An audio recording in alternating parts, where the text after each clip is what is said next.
Hey guys, welcome to Comedy Coalescence. I'm Brian, I'm Chris. and today we have Marcos Lerma, and I am so excited because he is a good friend. We went through the IO improv program together, and he is the founder of indie improv teams that don't exist, Poison Boot, and Honolulu's Best. Get I think excited those for are the this same team.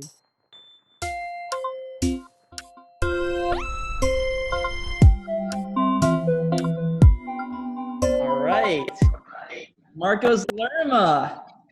We have Marcos Lerma, Chicago-based improviser, with us today. Super excited. But he is not in Chicago right now. No, I am in Texas.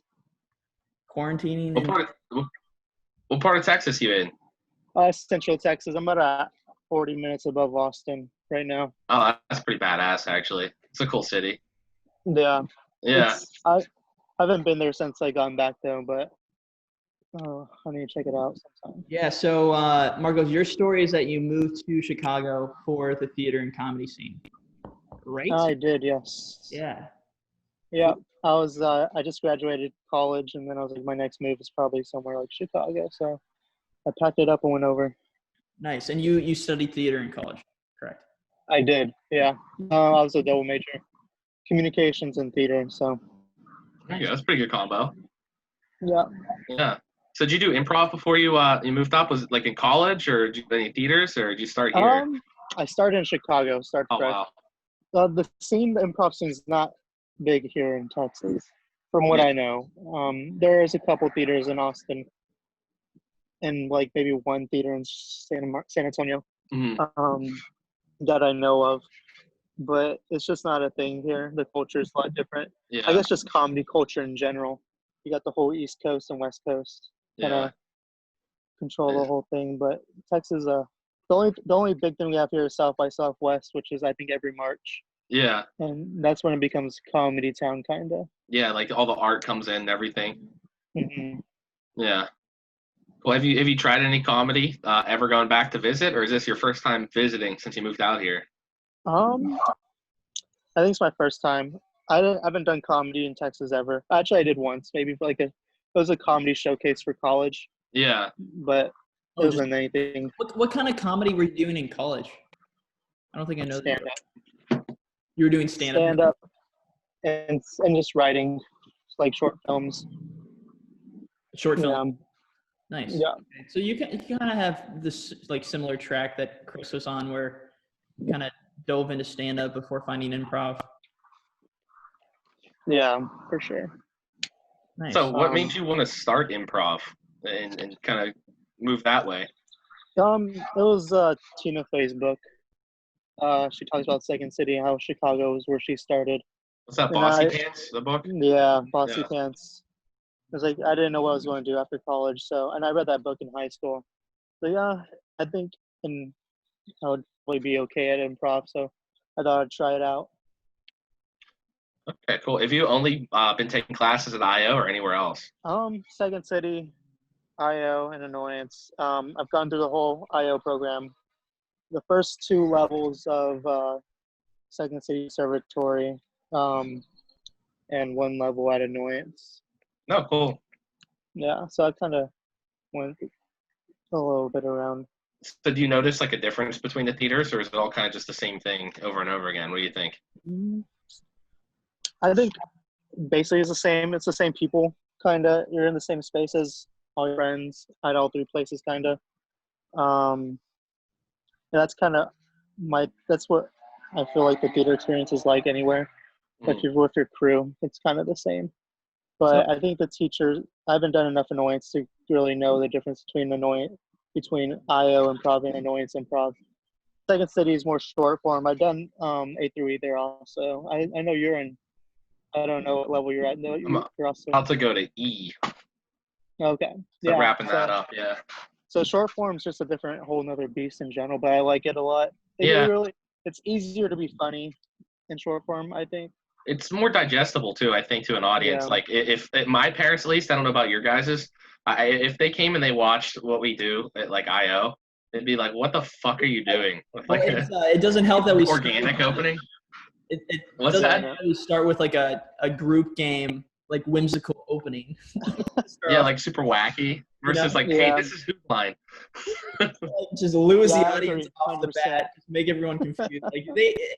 Like anyone can get a scene, anyone can follow a basic long form scene for the most part. I think it's the tying them together where people get lost. Yeah. So you went through Second City and IO at the same time. Is that correct? You took level 1 at IO at the same time you took level A at Second City? So I took A at Second City first, and that wasn't really doing it for me. So I started level 1 at IO a term later. So I kind of staggered, but I went through at the same time, basically. Okay, so you stayed with Second City, but Yeah. started level 1 when you were at IO when you were at level B with Second City. How was Yeah, how was exactly. balancing, like I've taken at Second City and IO, so I know a little bit about the training. I only did 2 levels at Second City, but how was balancing the different styles and teaching methods that you were taught? Do you Um, think they built off of each other, or was it kind of a clunky process to handle both? it wasn't clunky. For what made it easy for me, was things I would learn in one class at Second City. I would then take it to the other class at IO and just kind of flip flop everything. So I took notes and stuff from Second City, then tried at IO, and then same thing, IO to Second City.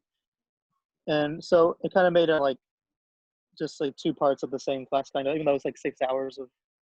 But even like all of us know that when you're in an improv class, you're watching for 2 hours and maybe improvising for 1 hour. So you watch a lot of shows, right? I always see you guys, you and Brian, down at the bar. Who's your favorite teams in Chicago? I see you guys everywhere. I don't know why, but same circles. Poison Boots, Poison. number 1. Shut up, Marcos. Marcos has a fake Instagram account called Poison Boots. And Yeah. it's not even good. He's not even good at trolling. I'm gonna go. I'm following it right now, dude. Did you upload? He uploaded a video. I went through my phone and started sending him just like memories of our shitty IO improv. I have so much shitty improv that we Dude, did. what the fuck? I already follow it. You already follow it? Yeah, I already follow it. I don't know if you can see it. Both I of was you like, follow it. Honolulu's best improv team, and I was like, oh, that's kind of cool. I remember liking this. I was like, I didn't know they had a scene there, but it says they're in Chicago. I don't know. I thought it was just like a couple Hawaiian dudes. I should have said this in the intro, but I'm on an indie team with Marcos. Yeah, it's around my hat. The team name is My Hot the Lunch Group, and we came up with that name kind of out of desperation. We were at a house party that had a fridge with refrigerator magnets on it. Yeah. We moved them around, so it's kind of like Dada. It doesn't mean anything. My Hot the Lunch Group. But Marcos wanted our team name to be Honolulu's Best. Yeah, Fucking hilarious. That sounds like a brand of chips, dude.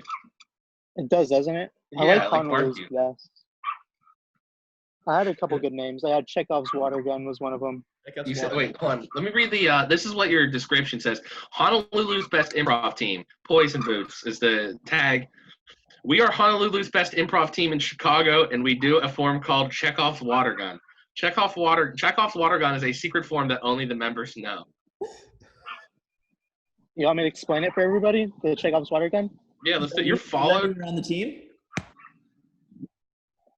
Psych, you're not going to know anything about Chekhov's Water Gun. Yeah, it's too secret. Nobody. Yeah, no one knows anything. I don't even know it, and I invented it. I should have. Secret. Okay, well, I do know that Chekhov's water gun is a theory developed. Chekhov's gun. Chekhov. I don't know. I know there's like an acting technique called Chekhov.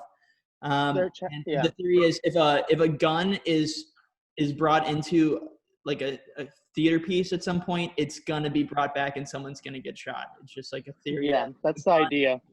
And then it's a promise that someone will get shot by the very end. The idea of Chekhov's water gun is like if you bring a water gun on stage, someone's going to get wet. Yeah.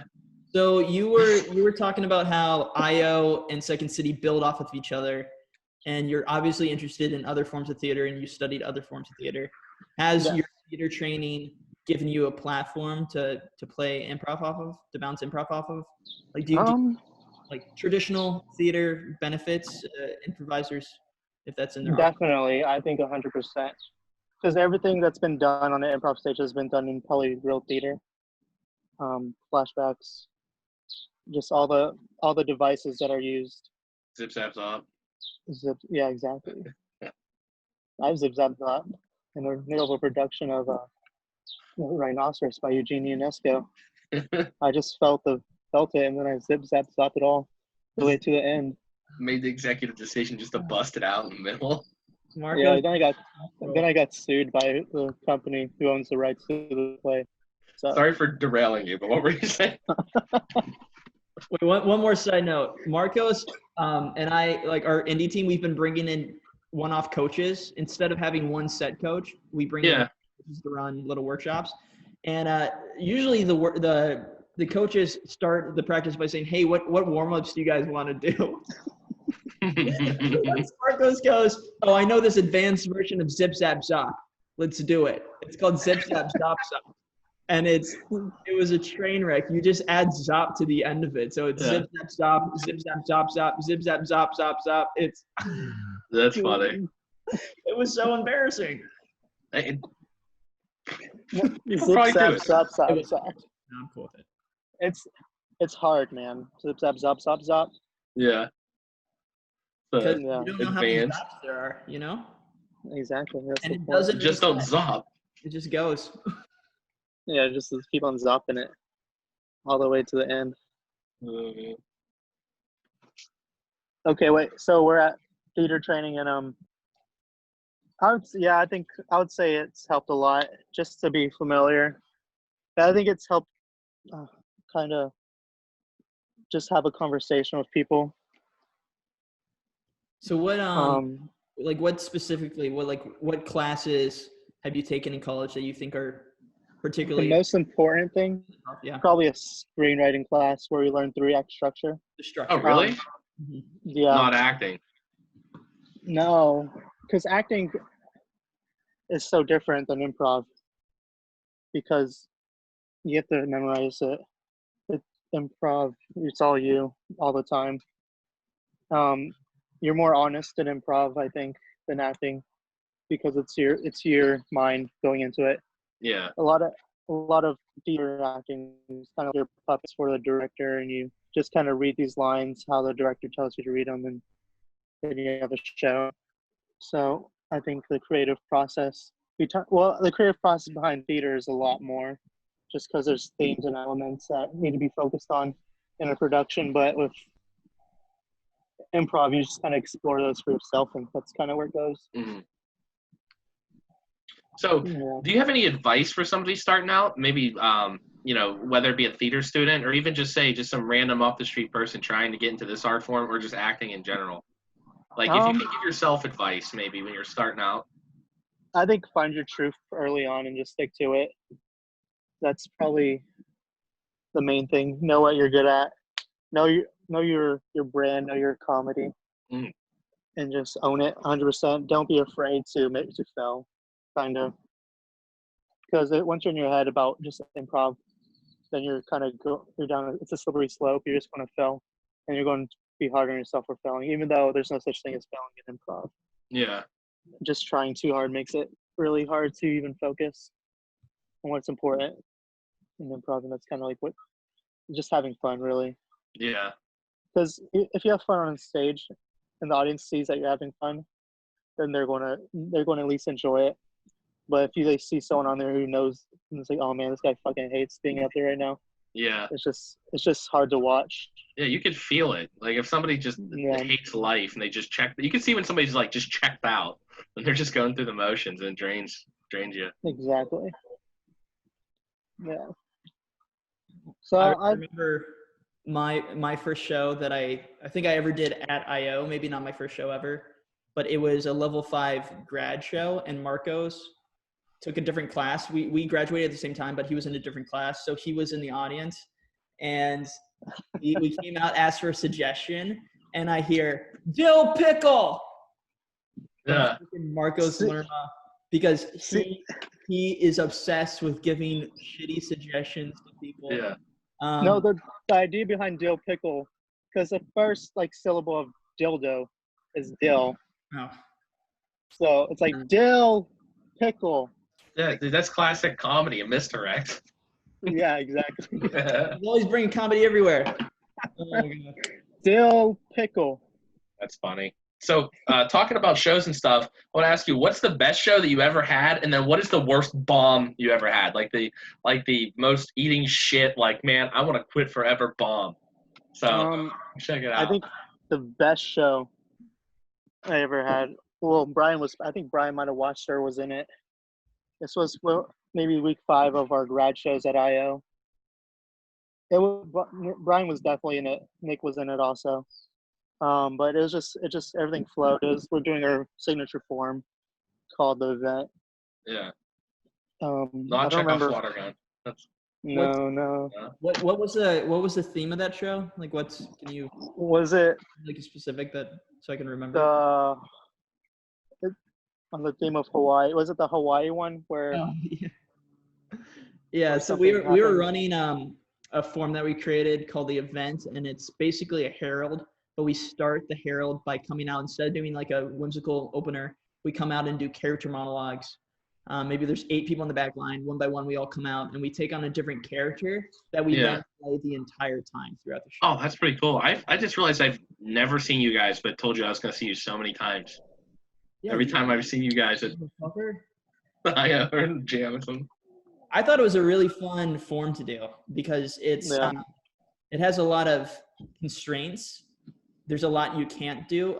And of course, like you get to the point where you break the constraints, but one off the bat, you pretty much have to memorize 8 different characters and 8 different names. And then you play those characters throughout. So if someone comes out, you should know who you're talking to and what your relationship is with them. So it was a very difficult form, but I thought there's a lot of fun shows coming out of it. And I remember the show. I love Hawaiian themed show. Marcos is obsessed with Honolulu. Dude, I need a vacation, man. Texas is pretty close. But let's see, the worst show that I ever did. Like you hated yourself after that bad, like dog shit. Like I wanted to quit. No, yeah. It was we probably were in that together too when we did Yeah. There's either that annoyance show or that book club show. Or the Logan. I'm thinking of the Logan Square open stage. Oh my God, that was terrible. I was like, "What the fuck are we doing?" I wanted to like. We have so many. Quit my hot, dude. I was like, okay, I need change. This isn't like deep in the past. No, this is still fresh. That was a tough day, dude. Because I was coming from work and then something happened beforehand. I was just not feeling it that day. Yeah. What happened? Well, why was it bad?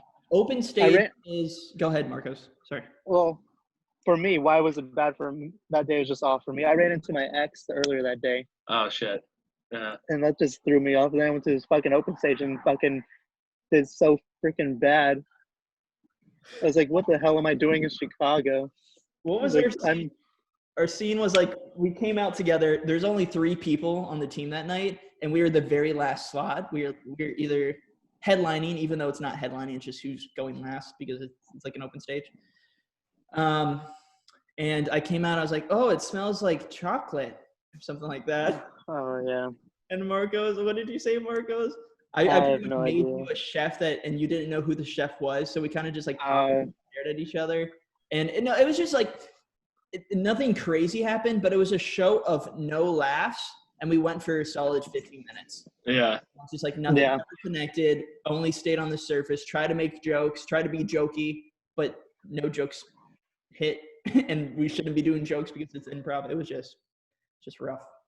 It was, oh man, because it was only me, you, Dan, and Turner. Actually, it's 5 of us. Nick was there too. Oh, really? Yeah, that's you and Nick. Oh, Turner was definitely there. Yeah. Dan might not have been there, but yeah, it was pretty bad. But so, the good thing about shitty improv shows is that you don't remember them until someone brings it up. Yeah, sorry about that. No, it's good. So what's the best advice you ever got? What would you say? Like really good advice you can give somebody that's doing improv right now, maybe at our skill level? I just say like commit 100%, 110%, 120% to everything you do. And then, like, don't be afraid to look silly because that's kind of what improv is. Yeah. So don't be so serious. Yeah. Yeah. What was did you end up getting advice from the Herald committee? I did not. I don't know what that was about. Gotta reach out to them again. So what Yeah, happened? What happens after? Somebody told me that like at the end of IO, everybody sits in a room with their facing a wall with their eyes closed, and they go and they touch you on the head to tell if you're accepted or not. Like my whole class believed that for like 2 terms. So is that like duck? Oh. No. I would love Yeah. that dramatic. That's like a frat thing. You didn't get touched, Brian? No, I didn't get touched. Oh, well, they touched me on the back of my neck. And it's not at one Eventually. time. Like when you're at IO, they spot you and they. Yeah, I was taking a piss, and then someone just tapped me. Shh! Don't you Oh. turn around? They whispered in my ear, "You're good, man. You're good." Congrats. Yeah. I heard the Herald committee hangs out in bathrooms. That's where they all discuss the show in one stall, Yeah. not the big- handicap. Oh, yeah, the smaller stalls. Yeah. Man. I wish it was like that. That'd be cool, like an initiation. Yeah. But I think Hazing. That's gonna sound Have you heard the actual process, Chris? No, I haven't. It's pretty simple. they Go ahead. email you They email you. Wow. Or they call you. That's or they call you. both of those are way disappointing because I thought it was gonna be something mystical. Now I'm like, I'm just gonna quit improv now. The nice thing is they do tell you if you aren't selected for that upcoming term. Oh yeah. So they don't leave you hanging. Yeah, that's cool. Cause that always sucks. Like when you go for like a job interview or an audition, and then you're just like, ah, like having that closure, I think helps. Oh man, I've been job interviewing and I've had like 4 recruiters ghost me. And Yeah, I'm like, that's the worst. I don't care. I will email and email and email and email and email until I get a response. That's how you gotta do it. You gotta be persistent, man. Persistent. Yeah. Job interviews are tough, dude. Oh man. Is why you're They're a real bitch, man. I'm happy I don't have to do one probably for a really long time because it sucked when I was looking. So back to improv, and I have to get going here soon. If we close this out right now, I'm just wondering, what are you curious about right now? That's a question I read online to ask in podcasts. What are you curious about? What do you want to work on? What are you interested in? Improv or not? That's from the Backline podcast. Is it? Yeah. I just Googled podcast questions and it showed up top 15. Sounds like they have the same idea. Ripping off Robin Adams. Huh.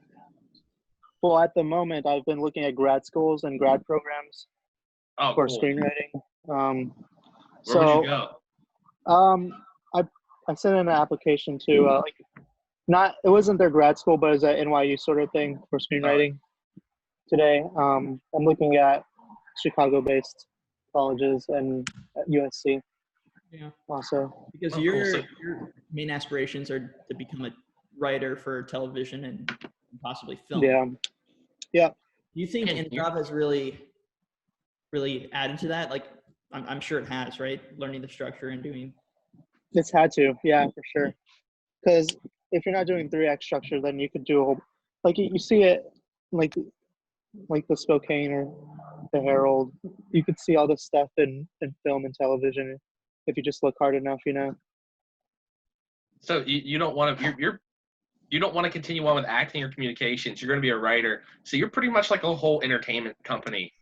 It's just like one human being, like right. Like, so you can do all like the advertising and talking and the yeah. You know, in college, they used to call me the Latino Gambino. Yeah. Well, that's what you're getting called from now on when I talk to you because that's fucking awesome. Yeah. Marcos also makes music. Oh yeah. I do, yeah. Yeah, we made it our podcast theme song. I don't know if you know that or not, but I think we just stole it. Ryan might have mentioned it. Yeah. I asked him. Well, you know, you're in the credits. We credit you.